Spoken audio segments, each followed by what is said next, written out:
Radhe Radhe. Thank you, Mutamani ji.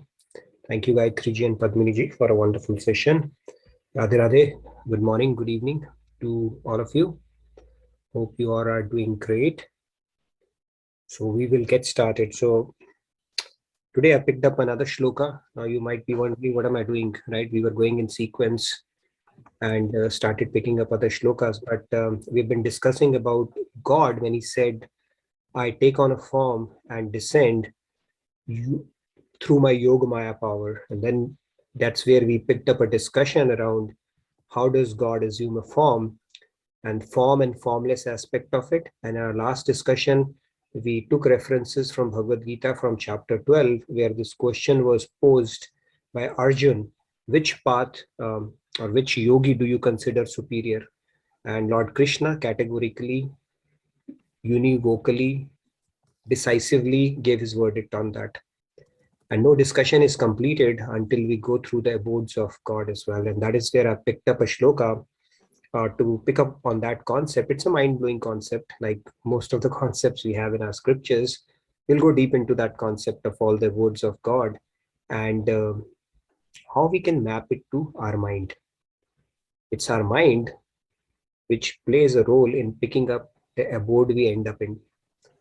It's a pretty deep concept. So let's talk about that. We will map it. We will be able to connect the dots around it.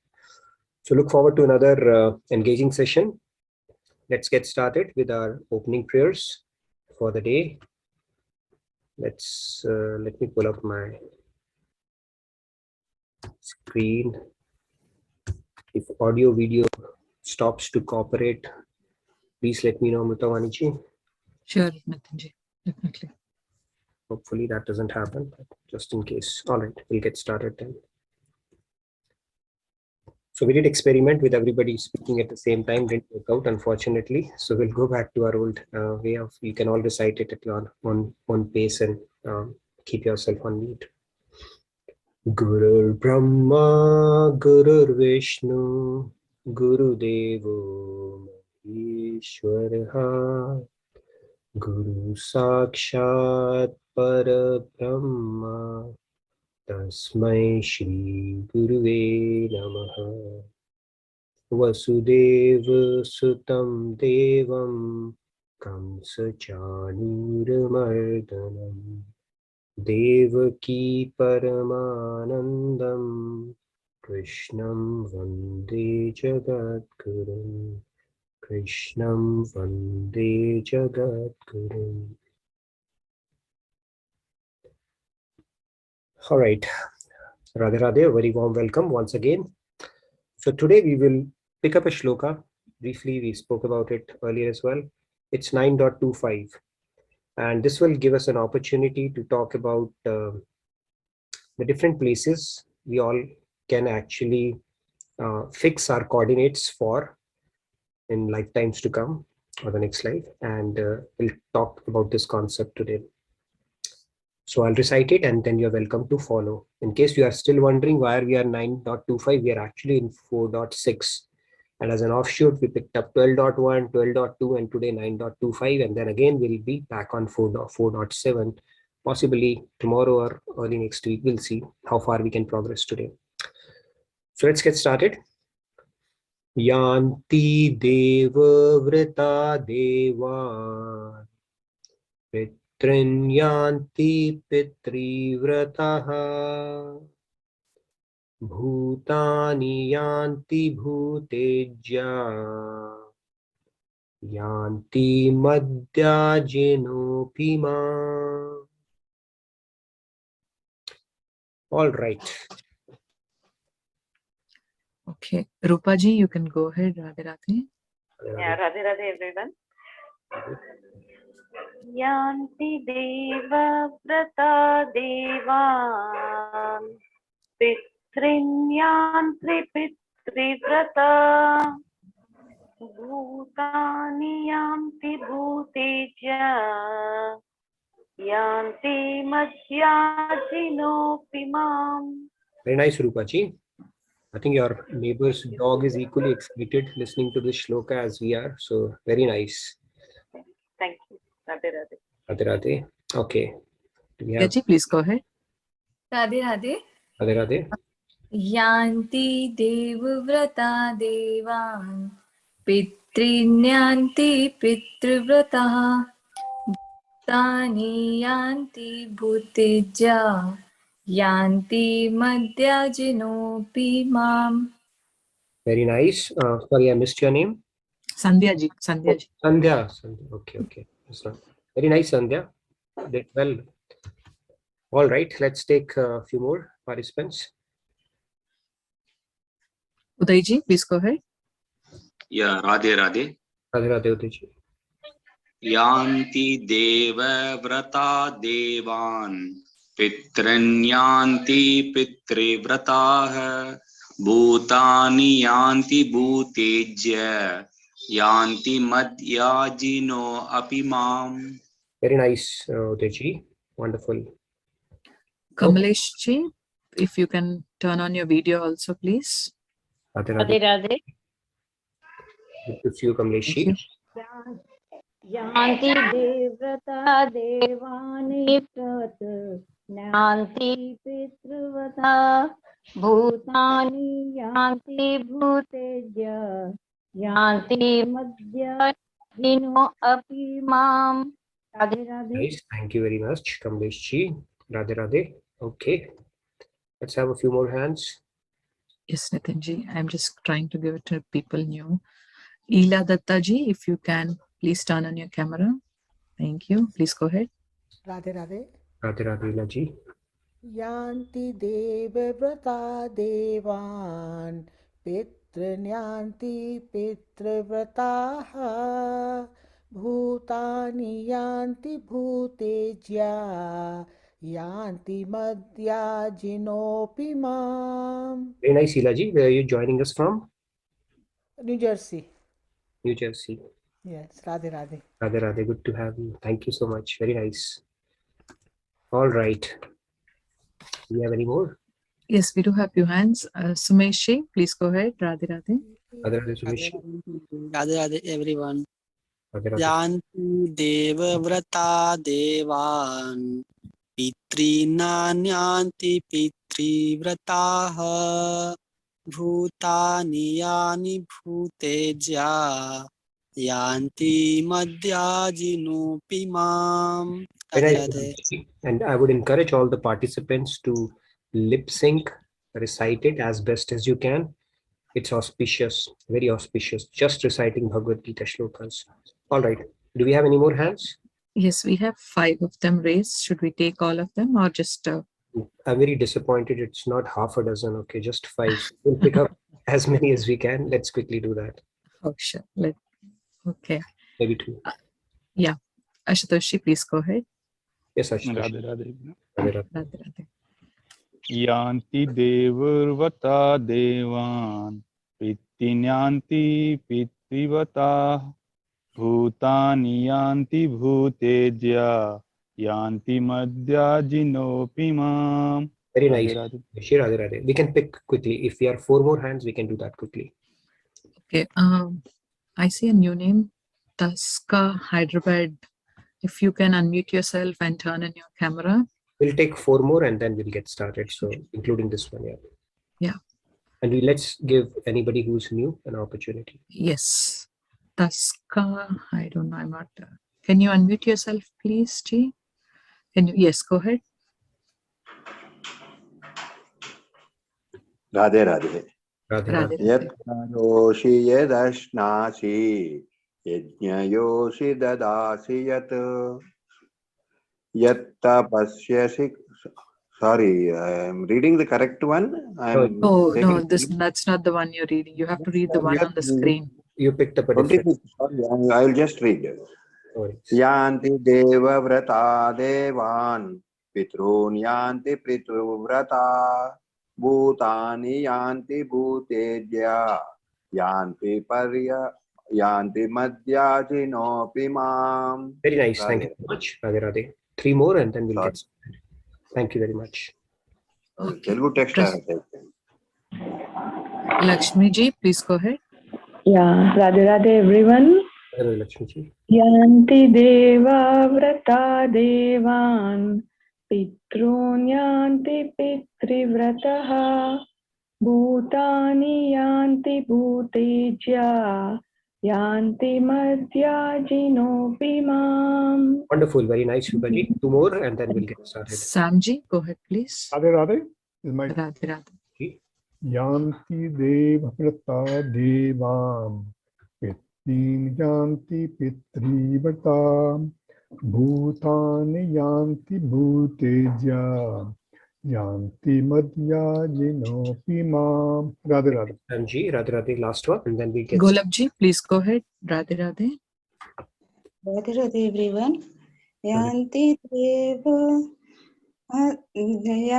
Deva Vrata Devan Pitriyanti Pitrivata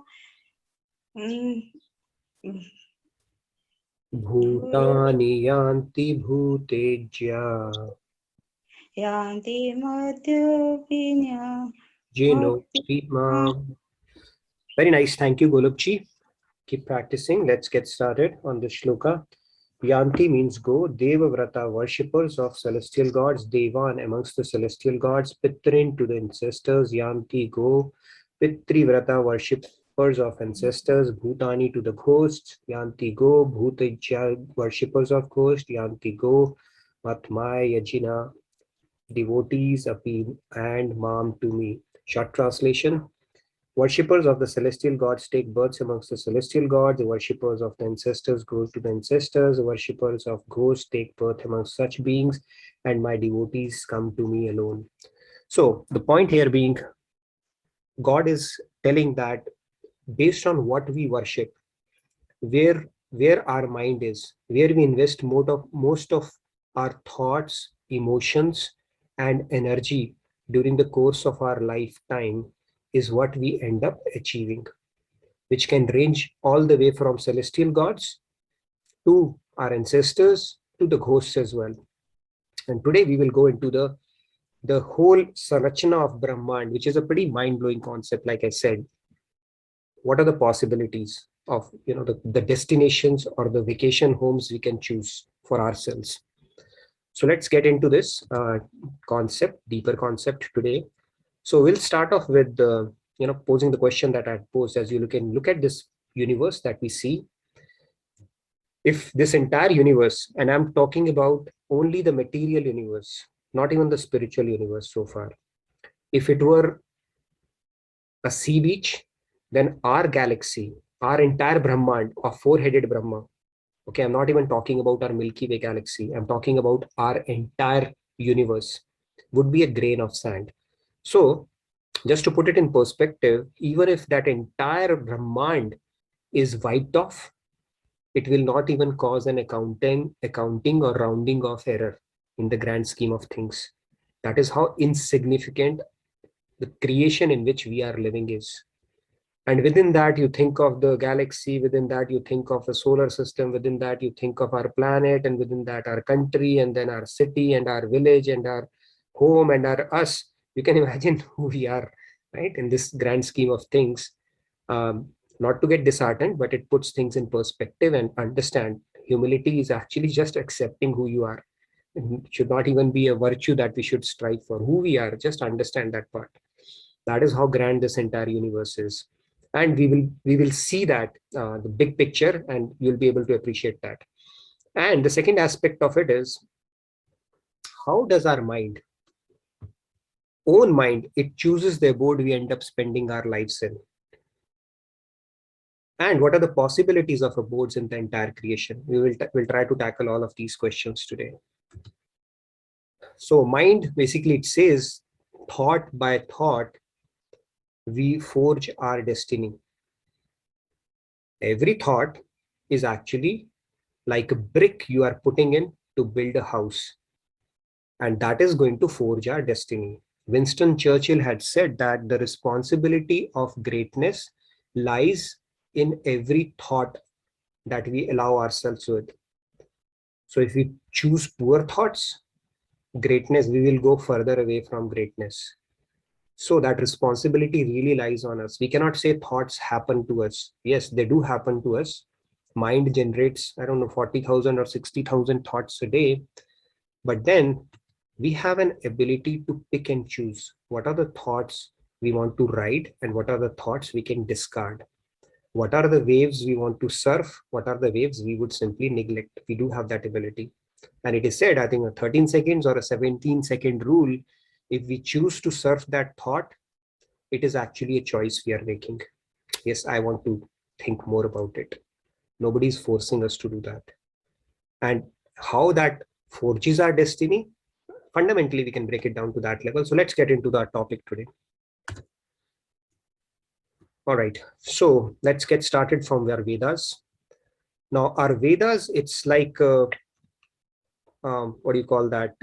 A general store, a Walmart or a big shopping mart, as you can see, which has pretty much everything for everyone. Like we have those kind of stores here in US. You go to Walmart and Sam's and all that stuff. And I think India also, it has started having that culture. Similarly, our Vedas are like that. It has instructions, it has literature for all kinds of people. And 80% of our Vedas are actually, let's look at the three aspects of Veda. So there is Karam Kand aspect of it, the rituals. The Gyan Kand, the knowledge section is there, and then there is an Upasana Kand. All three sections are there. 80% of our Vedas are Karam Kand or ritualistic oriented, because God knew that higher pursuit of knowledge and devotion, these concepts, not everybody would actually, it will appeal to everyone. So 80% of it is around Karam Kand. At least do this. It will bring some kind of a reward mechanism you can imbibe in your life. Do that and you'll get this, and people will at least start bringing in some discipline or acceptance of divinity in their life. So that is where the Vedas are distributed or structured. Now the Karam Kand, if you do that, at best you will get the golden jail, which is called celestial abodes. Celestial abodes is not a great destination. In India, we very proudly say Swargvasi, my so-and-so. Now, if he's Swargvasi, that was probably not a very smart aim or a smart desire even for your ancestors, because after that, they say in Hindi, there's a kahavat, right? Char din ki chandni and then andheri raat. It's the same thing. Celestial abodes is a temporary pit stop. If somebody is really smart, they will not go for that. It's kind of, you can't even do Purusharth there. In Gyan Kand, if you follow the knowledge path, your peak is moksha. Moksha is the best you can achieve, which is where Bhagavad Gita ends as well, by the way. So that basically goes to moksha. If you surrender to God, but then follow the path of a Jnani, where you think of God as Nirakar, Nirgun, that Brahman, then you get moksha. And there are different kinds of moksha also. That is for some other session, not for today. And if you approach spirituality with Upasana Kand, that is called the devotional section. See, it's like when you go to a store, general store, when you're very clear what you need, you will reject everything else around it. You will not go buy everything and put it in your cart, whatever you see. You go directly, you look for organic shelf, then within that you look for GMO, then within that you look for, no artificial sugars added, and you directly go for that. Similarly, people who are in devotional path, they're very focused. They understand the philosophy and they reject everything else. That all the flowery words of the Vedas, you do this, you get that, you do this, you get that, you reject all that. Because in devotion, you look at all of this as almost, it's like a vegetarian walking through a fish market, just not interested. So we reject celestial abodes, bhuktis, we reject mukti, the moksha, and then you get into the Upasana Kand, devotional section. What happens in devotional section if you go through that? Now, this entire universe, which comes from Vishnu, Mahavishnu, every pore of his creates all these universe. So through Mahavishnu comes the infinite universes that we have, and infinite Brahmas, infinite Shankar, infinite Vishnu, Mahesh, and Shankars. They come through Mahavishnu, and that Mahavishnu is an ansh of a plenary expansion of Vrindavan Vihari Shri Krishna. That is what scriptures explain. And this entire material universe is just a 25% of this entire creation. Okay. And the 75% is the spiritual abodes, which are like Golok, Saket, Shivlok, Devilok, etc. We'll go into details into that as well. So just imagine, we don't know about our own universe. And similar to our universe, in fact, much bigger than our universe, are infinite more universes. And if you combine it all together, that just constitutes 1/4 of this creation. 3/4 is we don't even have access to it as yet. That is how vast this creation is. Okay, so that was teeing it up a little bit. So now let's go a little deeper. Let's look at the lokas that make a Brahmand. Brahmand is universe. Universe. And if I say multiple universes, then it is like an oxymoron. There is a word in English, oxymoron, which means the first word negates the meaning of the second one. When something is uni, then how can you attach multi to it? But that is how it is. We have multiple universes. It's a multiverse, and we'll see why, how. Now let's look at the lokas that make a Brahmand.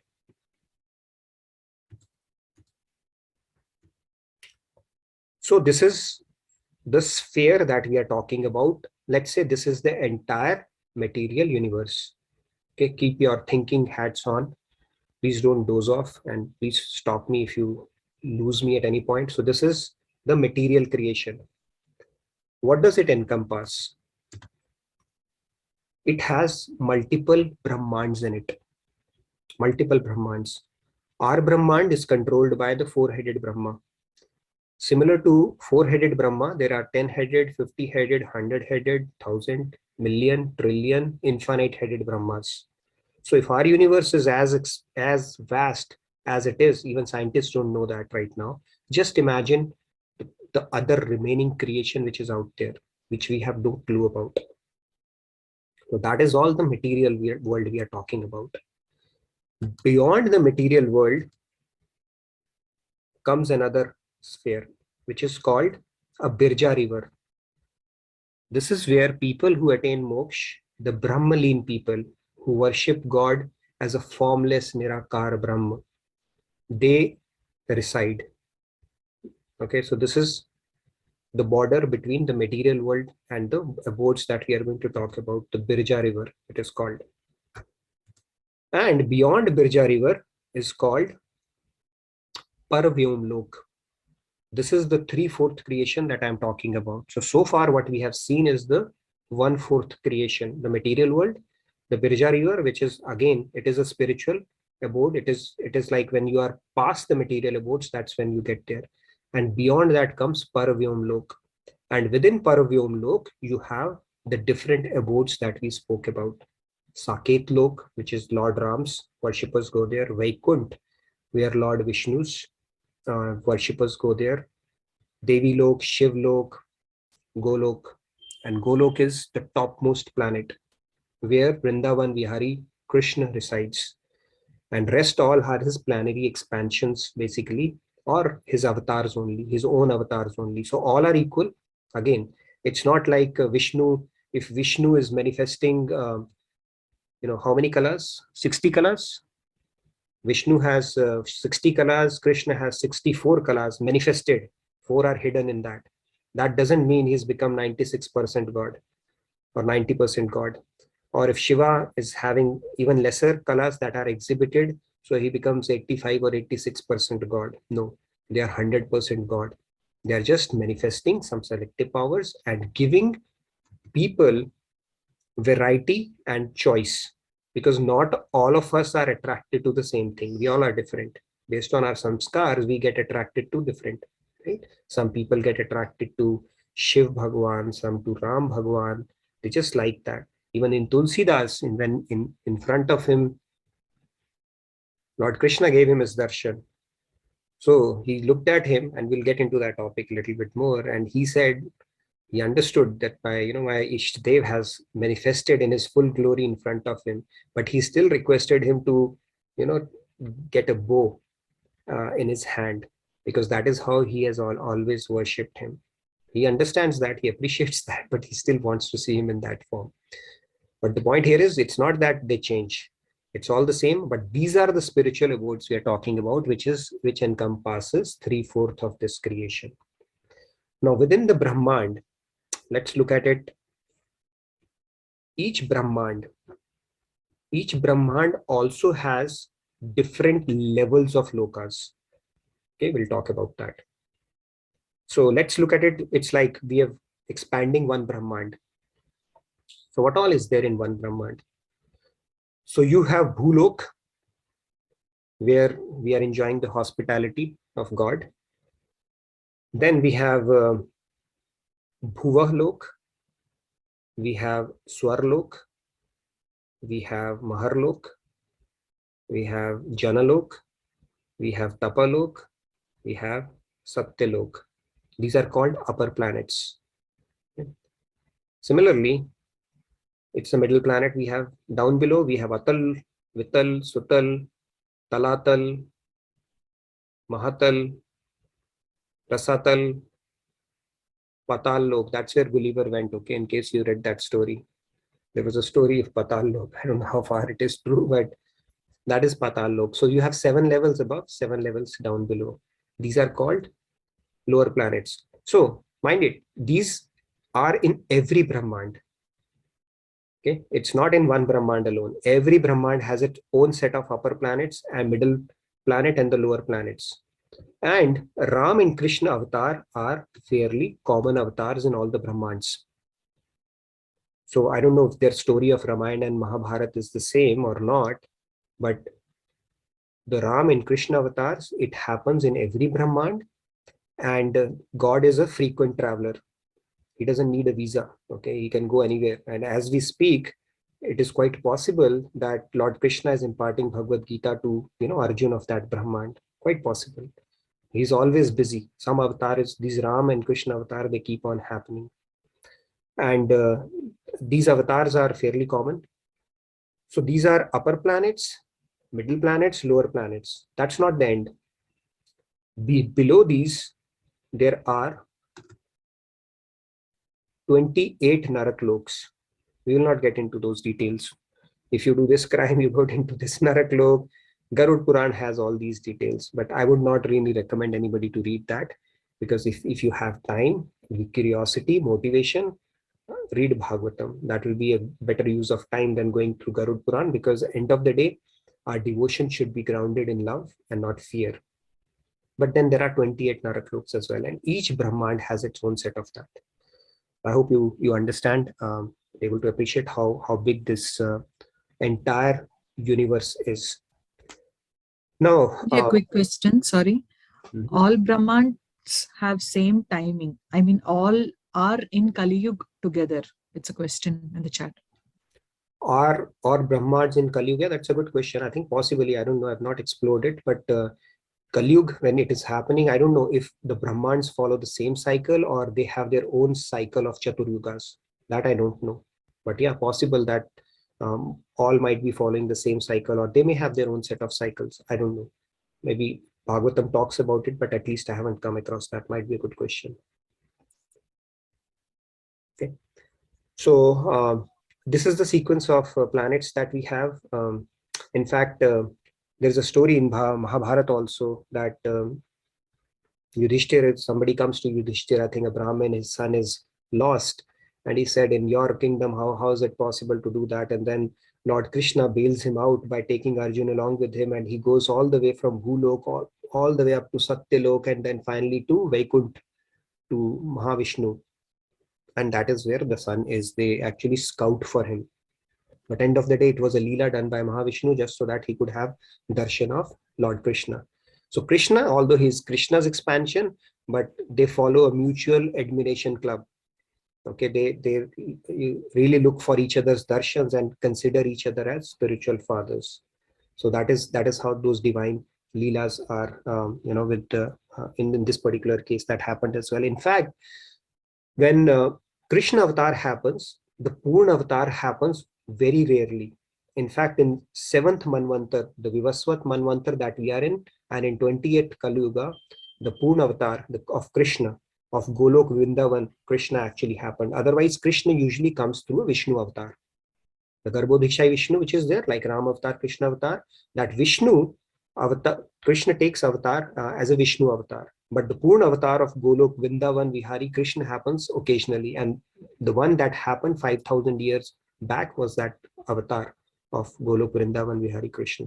Although they are all planetary expansions of Krishna only, but God, given a choice, he says, I don't want to get involved in administration. So he has created different posts and his own expansions who take care of that. Krishna only does Prem Dan in his Golok Vrindavan abode. He doesn't come down there. Now the question here to understand is, fine, we have understood these are the Brahmans and we have 7 lokas, higher planets and lower planets here. What does it mean for me? Okay. So what? It is what it is. It does mean something for us. Let's understand that now. So let's look at the story of these 4 wives, daughters rather, I'm saying wives. Daughters who ended up becoming wives. Okay, let me put it that way. So the first one. One more quick question. Does God descend in all loks of Brahmand? Yes. That's why I was telling Ram and Krishna avatar are fairly common. Right? And it's quite possible you have the globes and countries. I don't know what kind of creations would be. It is said Bharatvarsh is away there. And those kind of avatars happens in all the Brahmans. Like I said, there is a quite possibility that in some Brahman, Ram avatar is happening, some Brahman, Krishna avatar is happening, some Brahman, some other avatar is happening. So it continues always. So now let's go to the story of these 4 daughters. These are the daughters of a person, same father. They share, they have the same father. So the first girl, she gets married to an IAS officer. Okay, let's say some kind of a government big shot officer. And as a result, she's called Madam or Mem Sahab by people. Okay, that's the first daughter. The second daughter, she got married to a guy, I mean, who was all right, but liked to have fun also in life. So he was a clerk. And this lady used to be called as Mrs. something like we call it, right? And Babu, they call it clerks in India. So Babu Ayan, she was called as Babu Ayan, commonly by people. And the third girl, poor girl, she ended up marrying somebody, as you can see, he was a drunkard. And because of which he put everything at stake, lost money, and she was forced to beg just to meet ends in life. And people would call her Bhikharan, beggar. And there was a 4th daughter as well, who married a saint. And she was called a Guruma. That was her identity. Quick discussion. 4 daughters, same father, ended up having different identities. Any thoughts on that? How did they end up inheriting those identities? Priti ji, go ahead, please. Radhe Radhe. Radhe Radhe Nitinji. A beautiful question. I had asked you sometime back the same question. I think their past karmas that was the answer you had given me, that everybody comes with their baggage, and that is how though they are born in the same family of the same parents in the same environment, they end up having different lives. Yes, everything happening for a perfect reason. Agreed. Yep. So they inherited it because of some reason. Got it. Great point. Radhe Radhe. Radhe Radhe. Let's hear from others as well. Thank you, Preeti ji. Great point. Surinder ji. Radhe Radhe Prabhu. Radhe Radhe. Prarabdha is the real, is the nutshell answer of it. Whatever we are carrying, our balance of the karmas, you may call it sanskars. Prarabdha is the real term which we can use. That all the 4 coming from the same womb, but they have their own, they are 4 different souls. So therefore each soul has its own account. Yes. It hardly matters whether it is the same mother or same father. Great. I think that is summarizes the whole thing. Thank you. Yeah, great point. Wonderful. I can see a few more hands. We'll have a quick discussion and then we'll get into the deeper concept about abodes and how do we connect all the dots that we've been talking about. So yes. Swati ji, please go ahead. Radhe Radhe. Radhe, I Radhe. just want to say that God says that whoever you get attached to, you get that fruit. Like if gopis loved God, so they got the divine abode. And if we love somebody who is like from material world, we'll get the material world only. Like Rajas, we'll get the Rajas fruit. If you love somebody who is in a sattvic mode, we'll get the sattvic. And one who is in the who loves tamasic person, he will get the tamasic fruit. So in same way, the girl whom they are attached to, they are getting their fruit, according to me. Like I want to say that. No, great. I think you jumped the gun a little bit, but yeah, very nice. I think you hit the very right areas, and that's what we're going to discuss a little more. Beautiful points. Thank you. We can quickly take 2 more hands, and then we'll maybe 3 more. I can see a few hands. Ila Dattaji, please go ahead. I think it is because of association. When you associate with what kind of person you associate, and that makes your personality, and that's what I think. True, very true. Yep, you end up inheriting that because of the choice you make. Yeah, choice. Yeah, wonderful, great point. All are valid points, and we will reconcile all of these. Yes, I can see maybe Sri Ramya ji and Aarti ji as well. So let's quickly take there. Go ahead, Ramya ji, Sri Ramya ji. Radhe Radhe. Radhe, I Radhe. think it's because a girl after her wedding, her identity gets associated to the family she goes to. Sometimes it is by her choice, or sometimes it is by the choice of others made for her. Right. So if she is associated as the husband's wife, so whatever the husband's position is, she gets the similar identity. And I had a similar story where I heard that Mother Sita was a great pativrat, and so was Mandodara. Even her dedication to her husband was very commendable. But Mother Sita is worshipped as a goddess, and nobody worshipped Mandodara, although she was a great pativrat. That is because Mother Sita was the husband of Lord Ram, whereas like Ravan, she was the other side, she was Ravan's wife. That's why, like that. Yes. Got it. Yep. Fair, very good points. Excellent points. Let's quickly take a couple of other hands, and then we'll get into the deeper discussion around this topic. Aarti Pandey ji, go ahead, please. Radhe Radhe everyone. Radhe, Aarti ji. In my opinion, I feel that apart from worldly relations, God also wants a person to grow in themselves also as a person. Like it is a practical example. I'm saying that to a very new person, I'm saying that she was very much fearful, that she was always confirming that the man she is going to be married, she left so many good posts. Maybe the person may be drinking, an army officer, she refused, and luxury she refused. Now, maybe they will end up drinking. She was so confirmed, and she married to Gayatri family. They had pledges that they won't drink, and she ended up in the same situation.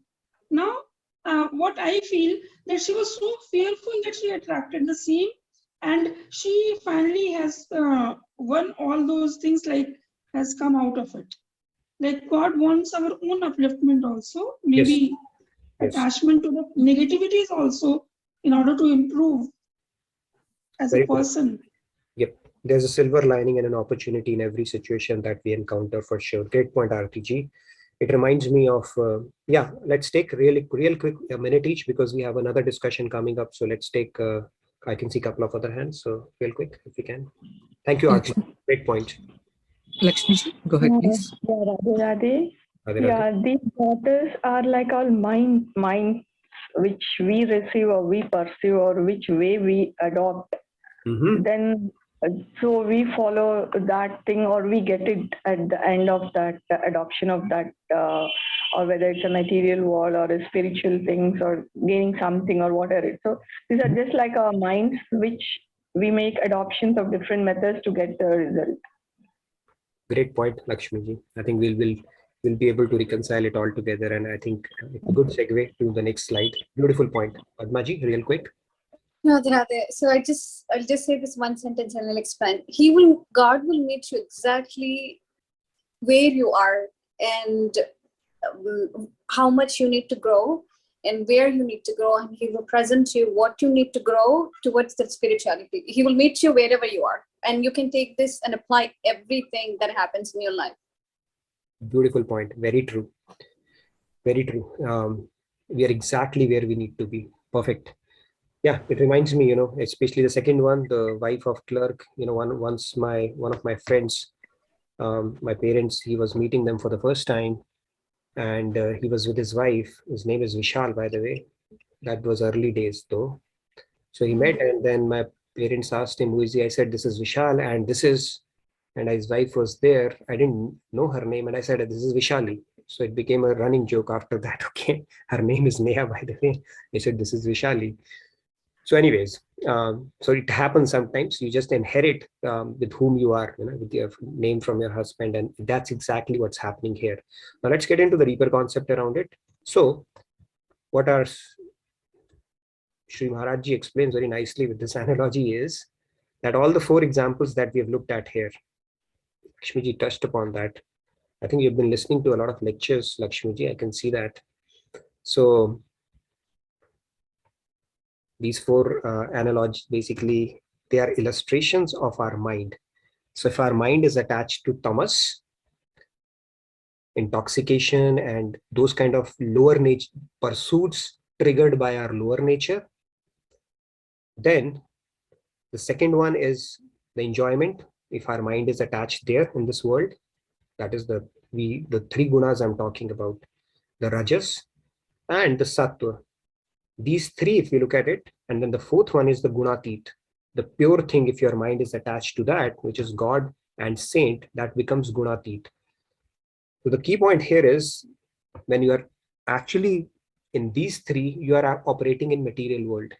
And when you do the gunatit part, where your mind is attached to God, which is pure, or guru, God realized guru, then you are actually attaching, basically making a business case for yourself for the spiritual worlds. So the 1/3 and 2/3 of the 1/4 and 3/4 of the creations that we looked at. Now the question here to be asked is, if our mind, when we live our lives, is predominantly engaged in any of these pursuits, whether it is in sattvic, rajasic, or tamasic, then we repeat in the material world only. And that material world, we saw the possibilities of the material world, right? So many brahmands, within those brahmands, so many planets. And after those, the upper lokas and the lower lokas, the narak lokas. So if it is predominantly tamas, it's the narak lokas are waiting. If it's a mixed bag, which is rajas, usually the middle lokas are there. And then if you do a lot of sattvic things, depending upon the quality or the percentage of sattvic life we have led, we can go to upper lokas.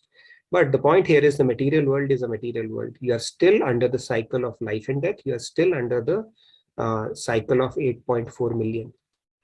So if we lead our lives, no matter how noble, uplifting thoughts we have, but if those thoughts are related to this world, then what we will end up acquiring is material world only. And that is exactly what this shloka 9.25 is talking about. Lord is saying, if you think about celestial abodes, you worship them, like Shyamji said, I want to add Ishtadev to my life. What point will it happen? It's not going to help really.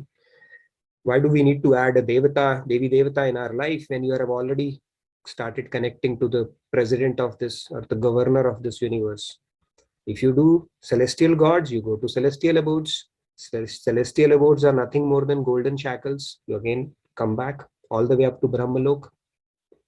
If you lead a life of ignorance, simply indulging in this life, tamas, then sure shot lower lokas, possibly narak lokas, especially if we end up committing a lot of sins around those things. And if you simply lead a life of rajas, enjoy life kind of a deal, then it will be like a mixed bag and we keep on rotating in this earth only. As long as we are intellectually not convinced that, this is not the place where we truly belong. It is a very treacherous path. Sometimes, things might be okay and sometimes they may not be okay. We need to be prepared to face the reversals and keep learning from them until one day we perfect ourselves. So that is essentially what we have been doing, and that is why we are here. So the point here is, it's our mind. Every thought that we put in our mind, every desire that we make in our mind, if it is related to any of these, then that is what we end up getting. That is what our identity would become as well. And only if we start, gradually increasing the proportion of gunatit things, where we start attaching to God, godly related thoughts and practices and chanting and meditation and rup dhyan and listening to divine knowledge and solidifying our faith in it, having satsangs, then we are making a good progress, because then we can actually break out of this matrix of material world, which is so vast. Which Brahmand, under whose Brahmaji, which Brahmaji's dominion, which planet, we have no clue, no control over it. It's all orchestrated by God based on the kind of unfulfilled desire our mind continues to harbor lifetime after lifetime, lifetime after lifetime. So that is where the responsibility of greatness, like Churchill said, lies on each thought that we bring to our mind. And in spiritual realm, in spiritual context, the true greatness is actually becoming, breaking out of this shackle of this material world. Otherwise, we will keep rotating in this cycle, and that is kind of a little, mission impossible. It seems like, for as long as we don't get a proper guru and we don't get that burning desire, and then we don't start making, the practical, start taking some steps towards, towards to that end. Yes. So with that was our discussion topic as well. Maybe some announcements, Amritamani ji, you want to make before that? So the question was, we are the authors of our destiny. How far it is true? Do we think we are primarily driven by our gunas alone? I think we had a discussion on it. We are writing our destiny, or there's an invisible hand guiding our destiny here as well? That is what I wanted to have a bit of a discussion on. But before that, Amritamani ji, you can make the announcements. And yes, tomorrow sure. we will continue a little bit more on God's avatar, and then we will be back on 4.7 and so forth. All right. Yeah, so for the announcements, we have the Mahashivratri celebrations. So on Saturday we have 12 hours Akhanda Kirtan, and on Sunday we do have Shiv Parvati's wedding rituals. All that will be done. So you can register. It's in online and in person. So to be honest, I have no idea about how the Shiv Parvati wedding. So I think it's for me. I personally, with my child, I think she needs to know more. So I think I will definitely be there in the temple, Nitinji. So hope I'll see you there soon. Yeah, sure. And we do have tomorrow. We do have a session that's the art and science of breathing. That's at 10 a.m. CST. So I'll post that link. And parenting pearls that will be starting soon. So that link also I will be posting. Main events are that, Nitinji. So yes. All right, you can post the feedback tracker. Yes, I'll post that. Let's get the discussion going on anything that we discussed today, or how do you tie it back to the concept that we are discussing, that entire thing is orchestrated by our mind and nothing else, where we end up getting finally. Yes, your prerogative, Amritamani ji. Yes, I'll give it to Rahul ji. Oops, Rahul ji, Radhe Radhe. Go ahead, please. Sorry. Radhe. I think the question is very interesting. Definitely, we are authors of our destiny because we have the choice of the Kriyaman Karma. So every choice, whatever we do, so we are free to make our choices, but the consequences that we have to bear, it is not like our neighbor will bear that. So the choice is always ours, but the baggage of that Sanchit Karma, a small baggage in our lifetime, is that Prarabdha. That might be playing a little bit part in our life, but we don't have to depend on that. As long as we can do our Kriyaman Karma or the Karm Pradhan, that is what has been told in Ramayana also. As long as we are doing that, then, and Prarabdha is not in our control. The only thing which is in our control is Kriyaman Karma. So if we focus on that, then definitely, probably we can change our destiny also. Thank you. Radhe Radhe. Great point, Rahul. So Prarabdha is what? The karmas that the choices and the karmas we did in the past became our current Prarabdha. So what we do today becomes our future prarabdha. So prarabdha is also written for us, by us, given to us at appropriate time by God. So it's not somebody wrote that prarabdha for us. We were given our own writing back to us in that sense. Great point. Thank you so much for that. Let's hear. Sunitji, go ahead, please. Radhe Radhe. Radhe Sunitji. Yes, in life, no, there is no absolute right and there is no absolute wrong. All we have in our hands are the choices we make. So next we have their consequences. So whatever we think, it becomes our words, and these words become our these actions. Then these character, then we make our own destiny. Radhe Radhe. Wonderful. That's why Swamiji says, right, life is a B to D journey with C in between. So birth to death journey with C choices in between. So we have the choice at every moment to make, and that determines what we end up doing. By the way, are you driving bike these days, Sunitji, or not? Sir, I attended one workshop there, and the bike was BMW, and it was 180 kg. It was just a workshop there. So I have to think that I am 50. I will not handle that 180 kg bike.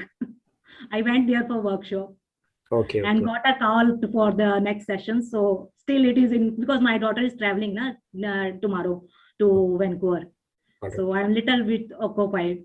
Thank you, Radhe Radhe. No worries. Wish you all the best. Thank you. And wish bike all the best as well when you handle it. So both ways. Okay. All right. Let's take a few more participants. Sanchit karma and prarabdha karma are the same. Is there any difference? Sanchit karma and prarabdha are not the same. Let's say Sanchit karma is like the ocean or the stockpile of all the karmas that we have acquired in all of our lifetimes. So that is the ocean. Within that ocean, a drop is picked up and given to us in every human life. That drop becomes our prarabdha. So prarabdha comes from Sanchit karma. But Sanchit karma is like that ocean is still there. We just get the prarabdha in a particular life. But God says, Sarva Papebhyo, basically when he says, you surrender unto me in 1866, I am going to burn off the stockpile of your entire Sanchit karmas. Because if we were to exhaust on our own, our entire Sanchit karmas, it's like a bird trying to empty an ocean through its beak. Statistically impossible. But it's God's grace. He said, I'm going to burn it off. You surrender and job is done. So simple. Just surrender. That's it. Sorry. No. Please go ahead. Can soul travel in between different Brahmans? Yes. Question. Sure, possible. We don't know where God is going to put the soul in which Brahmand. No clue. We have absolutely nothing. That is why it's pointless to even take pride in which religion, which country we are in. We didn't choose that. And there was a guy who used to hate. He did his regression, and he figured out that he used to be a Christian previously, and he used to hate Jews. So in this life, he became a Jew, and in this life, he started hating Muslims. So you know what might have happened. So point here is there's no point actually, because we don't control that. Only God knows which yoni we will go, which planet, which Brahmand, which family, which nationality, which caste. We have no clue, no control over it, and we can't dictate that. Ramya ji, go ahead, please. Radhe Radhe. So, actually, the answer is obvious and it is yes, but the problem is not many people see that in the material world with our perceptions. What we see is people who may be intoxicating and all, we see them getting good results, and also from the very small standpoint of view or experience that we see, it becomes hard to believe. But again, as we discussed so far, nobody knows our previous life, that previous life, and that previous life what we have. So but again, the same goes, like if you have to think forward instead of thinking backward as to what I did to come here, we can see like what I can do now to make things better in future. And that way, if we shift our thought process in that direction, then we become the authors of our destiny, and we should think that what I can do now. Very true. We should focus on what we can do in our hand as opposed to thinking why this happened and why that happened.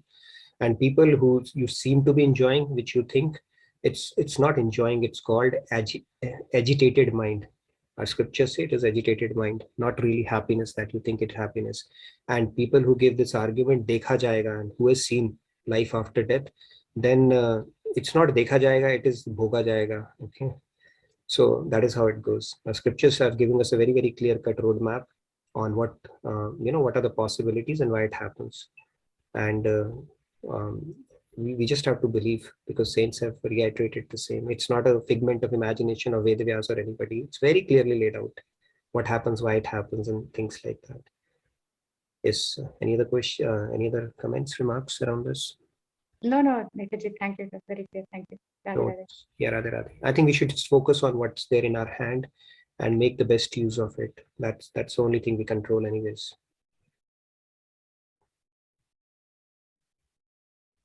Amutavaniji, you're on mute. Sorry, I was on mute.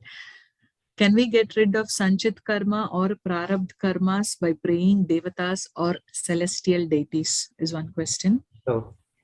No, celestial deities are in material realm. They are just posts, temporary posts. You can also become a devata. They don't have the ability nor the power to actually bestow grace and burn off your karmas. They don't have it.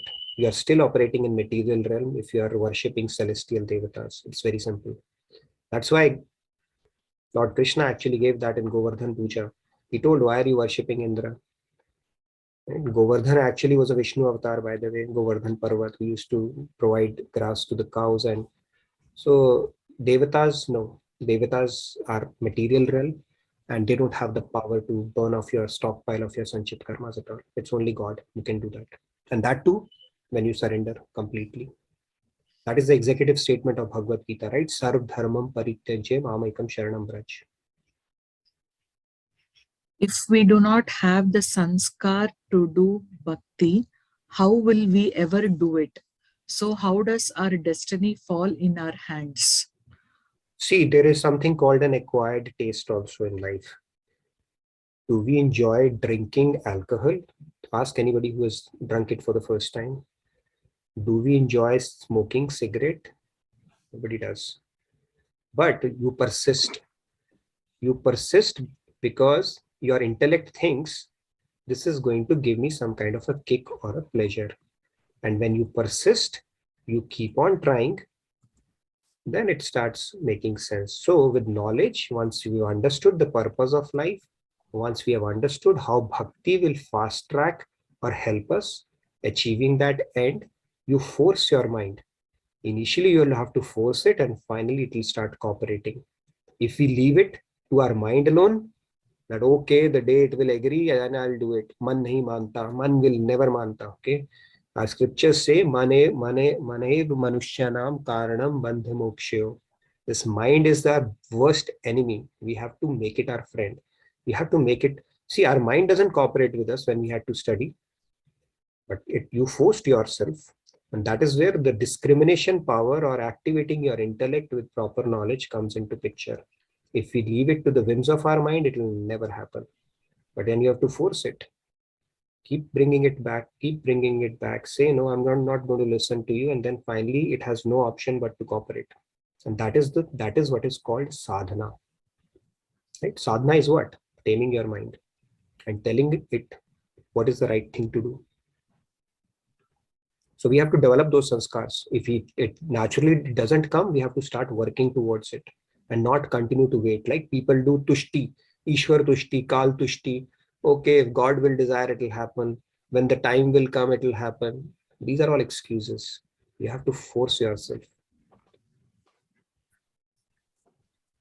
Or bhagya tushti, if it is there in my destiny, it will happen. They are all excuses, as scriptures tell us. Bhagya tushti, kal tushti, ishwar tushti. We put it on God, we put it on time. No, we have to take control. Gavnesh ji, if I pronounce Radhe Radhe. Radhe Radhe, ma'am. I want to know about Niyat Karma and Prarabdha Karma and Kriyaman Karma. Kriyaman is something that you do. See, I'll tell you, it's like a game of cards.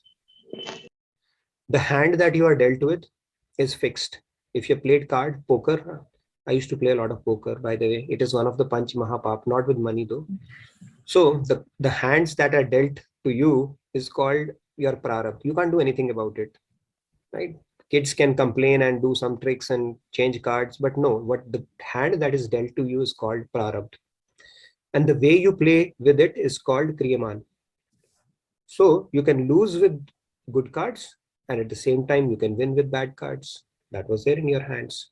So what you can do is kriyaman, what you are dealt with is prarabdha, and what you end up getting in this life is probably a resultant of both of them.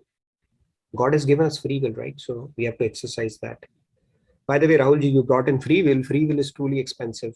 It's not really free. We have to pay a very heavy price for it, right? By repeating in this world. All right. Are we good? On time? Maybe 3 more minutes? Sure. Okay. Narayan ji, go ahead, please. Radhe Radhe. It's Narayan ji.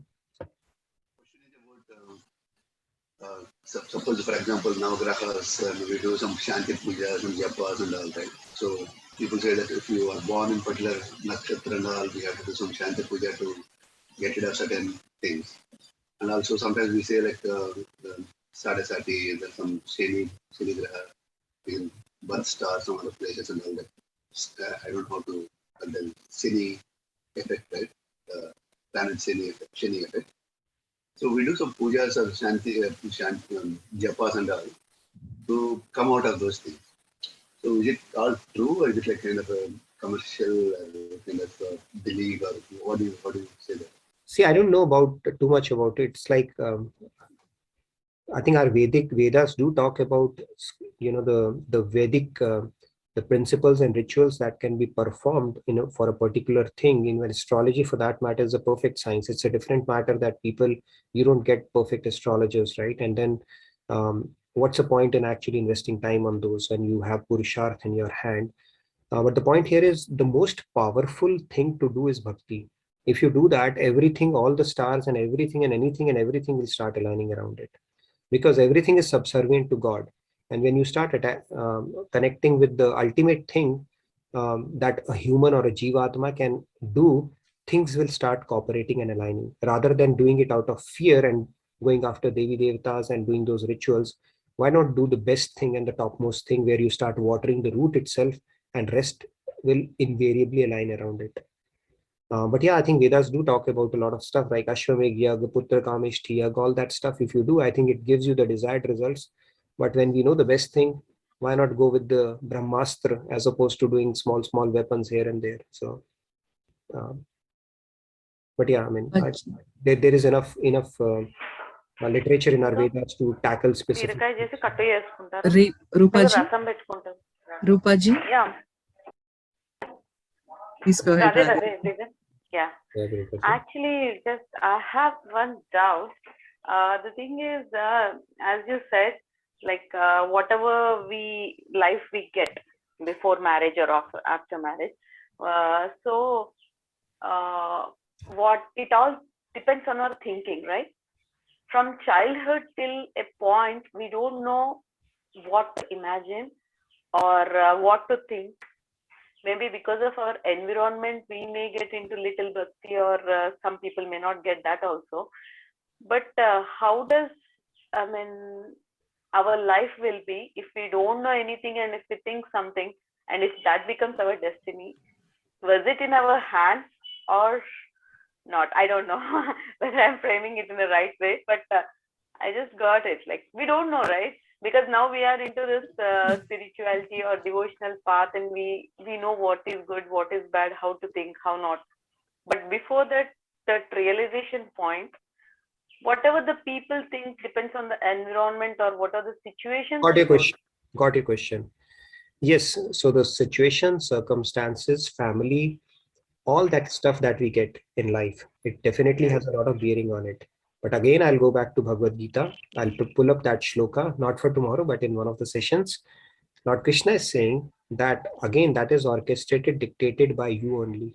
So if you spend majority of your life making spirituality your priority and you start investing time in it, then God will, and then Arjuna asked this question, what if I'm not able to complete my journey? Am I like that broken cloud which can neither rain or not do anything good? Basically, he said, no. What will happen is he will arrange so that you are born in a family, situation, circumstance, which is favorable, and you can start with that journey early on in life. So the fact we did not get a conducive environment is probably we did not have enough sanchit karma to get started early on in life. That is again our own calling, not God's thing. So if we make it priority, maybe we'll get favorable situations, circumstances, and things will start easing out. So, And as you said, like after marriage, it's the destiny or it's the past karma. Okay. Past karma, a bit, I too agree. But after marriage means sometimes, as you said, like it is the willingly we perform our marriage or like arranged or whatever it is. How does it says like whatever you thought you got it? Not thought, basically. There are certain, God only knows. See, he has a perfect algorithm.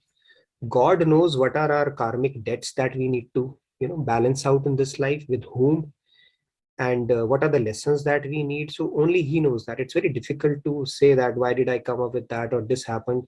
We don't have insight into our past lives, or, what was the balance, karmic balance we had with somebody, or what were the lessons that are needed for me. God only knows that. We simply have to accept the situation and make the best use of that opportunity without getting bitter, negative, or degrading ourselves. So that is something which is there in our hand. So yeah, that's all I can think about or say. Basically, we'll get favorable situations if we make God as a priority. I'm telling you, if you make Maya priority, it will make you dance for the rest of your life. The moment you start making God your priority, things will start aligning. And I've seen it with my life, with my job. Nobody can imagine I can spend so much time doing all this stuff with the kind of job I was doing, and even I do now. But it used to keep me so busy that I didn't have time for anything else. And now somehow I am able to find it, and I can see God's hand in that.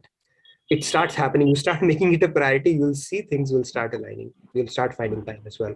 I know we are getting over now. Maybe last one we'll take, and then rest we can follow up tomorrow. I know we're getting late again today. Lakshmi ji, please go ahead. Yeah, Nitin, I have two questions because I'm not aware about these types of karmas you were uttering, the Sanchit karma, Prarabdha karma, Kriyamani karma, because I'm not aware. So I just want the list of these types of karmas. That is one question. Next question is, you said from the Sanchit karma, a part, a drop of it, like Prarabdha karma, we have entered into this, this Janma. So does these karmas or the Prarabdha karmas which we have born will affect our choices? We are free of making choices in this life. Does Yes. it affect the choice making in this life? Good question. Let's tackle that question tomorrow. All the kind of karmas and how much control do we have based on the past sanskar, baggage of sanskars that we are carrying. We can pick it up tomorrow. Maybe one more and then we'll wrap it up. But we'll pick it up this topic tomorrow, Lakshmi ji. I think it's a very important topic, so a lot of people would be interested in that. Sandhya ji, please go ahead. Radhe Radhe. My question was like, I agree that our destiny is in our hands. But then at times it can become very confusing because we know that it's all the responsibility on our hands. We have to take the decision. It can get confusing. And that's where at times maybe acceptance or leaving it on God can be helpful because, like they decide what should be the best. So what is your opinion on that? Maybe I wanted to. Very true. We need to have, it's like, we see the Karam Yoga says, do everything as if everything depends on you only. Okay, externally, but internally have that acceptance. No, I control only so much. So when I say destiny means what we do today, what we think today is going to shape our future, right? So the kind of desire, so that becomes our future destiny. Part of it will get result in this and part of it in next time. So when we work, it's almost as if everything is depending upon your effort. But when it comes to result, you simply have acceptance around it. right? Because part of it will be dictated by your prarabdha, and part of it is dictated by the actions of other people around you, right? Only God knows what is the appropriate result, and that is what he tells in Karma Yoga. Simply have acceptance or prasad buddhi around what you end up getting. But when we work, we don't say, okay, if it is in my destiny, then why to put in an effort? We still work as if everything is dependent on us. That is the whole thing about Karma Yoga. Okay, are we good then to wrap up, Amita Manichi? Swatiji's hand, maybe we can just take her quickly. Okay. Swatiji, if you can. Radhe Radhe, Swatiji. Yeah, Radhe Radhe. I'll just, I want to add the same thing. Just now Nitin sir said that thing, that whatever karma we get, whatever past we did, we cannot change that. But we can make our future destiny, it's in our hand. So in focusing on the present moment and doing the right karma today, at least we can shape our future, and next life we can save and make it better. That's it. Thank Wonderful. you. Great point. Yeah. So, Nitinji, Hasmita has a question, but as she says it's not related to this. Is it okay if she asks you now? Yeah, sure. Please, I hope I can answer it. It's not that I can answer everything. I have nothing to do with this. I'm just giving a heads up. Please go ahead. It will be my extreme pleasure, Hasmita. Please go ahead. Hi, barobar. Barobar. Yes, Radhe Radhe. So in school, we learned about the plate tectonics theory, about how the continents shifted and they were all of one big place.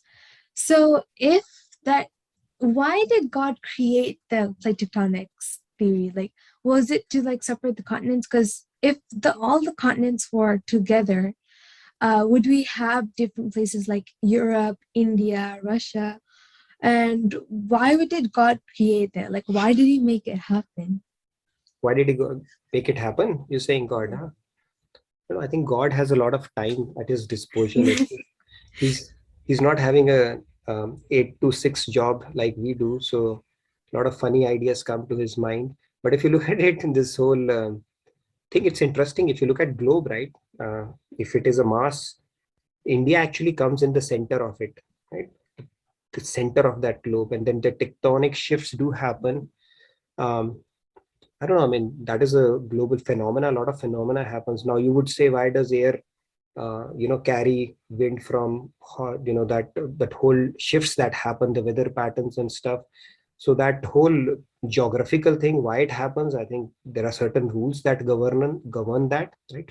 Rules, physics rules are there, and then other things are there as well. Grand Canyon, I was reading the other day, it gains 1 centimeter in every 20 or 30 years. So if you calculate it back, you can trace it back to the original rock, and it is called Vishnu rock, by the way, there. So I don't know, there are certain rules which govern that, and that is why when we create some imbalance even in our nature, tsunamis come and other things come. So there's a delicate balance around that. But if you look at the lands, the habitable land where humans can actually live comfortably by a hand woven sweater or even through a fan is Mesopotamia region, from that Asia region all the way up to Iraq, and no longer than that. Where we are living right now is actually human spirit dominating nature with the technology and their willpower. These are not, I mean, if you don't have the assistance of technology, AC, people will die. It's so harsh, right? But why did God create that? I don't know. Bhagavatam talks about different kind of people, ones with white skin, one with blue eyes. It all talks about that. Now, why did he create that? We have to become godrealized to actually get into the head of God. That is an additional incentive for you, Hasmita, to start investing in spirituality, because all the answers will come. Why God did this when we become godrealized?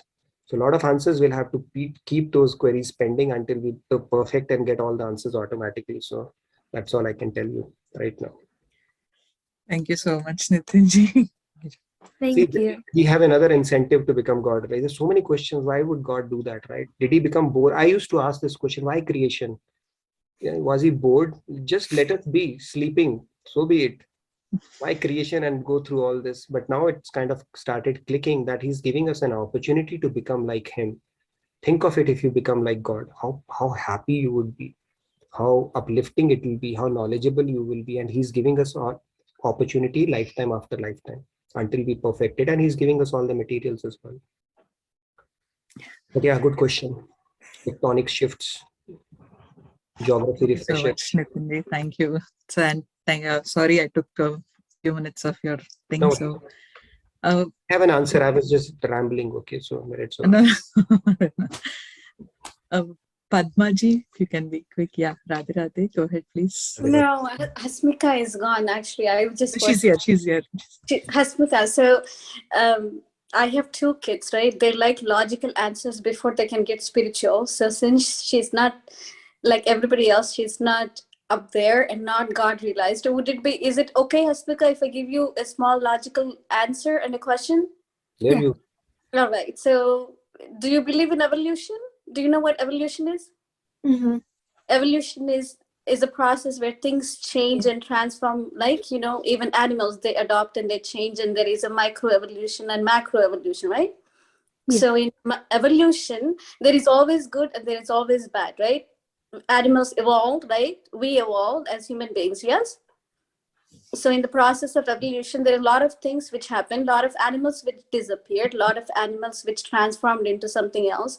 So the transformation process, at least in the materialistic realm, the transformation needs to happen for the time to move on and new things to happen, right?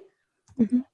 So just like that, if you use that logic to play tectonics also, like where we had the Pangea, and then eventually God evolved into different continents. There is a process which is defined and designed by God, because I see you in Balmukhan, so I can assume that you believe in God, right? Yeah. So he has a design and he's a perfect designer for what he does. And evolution, if you believe in evolution from scientific point of view, and if you believe in logic, obviously for Pangea to become all those different continents, that evolution was important as designed by him. Would that be a logical answer that you would accept? Yeah. We would accept it. Okay, then I did a good job then. See if I'm able to convince you. So that is, at least that's how I would have approached if somebody would have asked me that question in my classroom, to give them something logical that they can relate to, because spirituality doesn't run really well in a classroom, right? So something else scientifically that they can relate to, that I can bring it in and they can adopt that and actually apply that. I would just bring in the same thing that they're convinced and wanting to accept that, to bring in some logic and scientifically that you can apply to everything. And eventually, since you're anyhow in Balmukhan and mommy is bringing you to temple, that will actually eventually have a very higher purpose answer. But for now, just that logic will help you understand it better, right? Yeah. Thank you. Thank you for your question. Thank you, Sandhya ji. Even she had given that. Thank you, Sandhya ji. Thank you. I think we can be rest assured Hasmita is never going to ask that question again. So sometimes she sits here, listens to it. Sometimes she'll be asking me. So I was like, okay, you better ask Nitinji if you want to. If I was a good student, right, things would have been different. I was never good at anything at all. Geography, especially not tectonic shifts and all that stuff. So yeah, thank you, Padma. In fact, with her accent, I literally had to ask her, what is it? As if I was deaf. What is it? What is it? By the way, I was amused to see Bhagavatam actually talks about different countries and the different kind of people they'll be there, right? Which actually, they had the foresight to actually say that, which is pretty interesting. And yeah, there are a lot of laws actually which govern that, right? We have laws of thermodynamics, gravity, gravitation. We do operate in a certain law of entropy. By the way, in chemistry, they talk about everything is moving towards expanding, and it's no different even with our universe. As if you look at it, and even scientists have agreed it is expanding. But if you look at it, these tectonic shifts, they're actually alluding to that entropy principle only. They're expanding actually. Finally, what will happen, I don't know, but where will they expand? Maybe they'll start converging again. I don't know, something like that. But Padmaji can explain that better. But yeah, good question. Good 600-second powerful conversation around this topic, which was nice. So tomorrow we will discuss a bit about karma, the different kind of things. We'll bring that up and something interesting as well. And then we'll pick up on 4.7. I'll try to get a shloka related to that as well, so that we can map it to something on Bhagavad Gita as well. Okay, we can do our closing prayers then. I'll just unmute everyone so that they can Sure, let's do a second try today, Ashutosh ji. We are going by your suggestion, and maybe we'll get third time lucky today.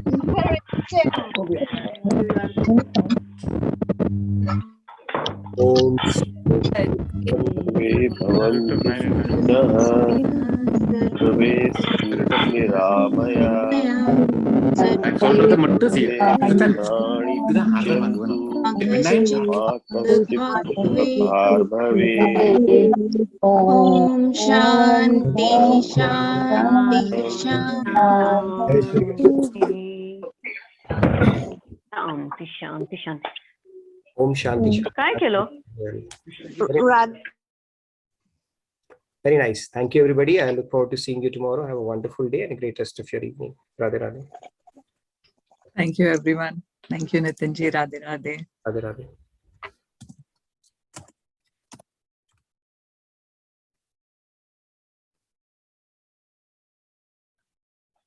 Inquest video है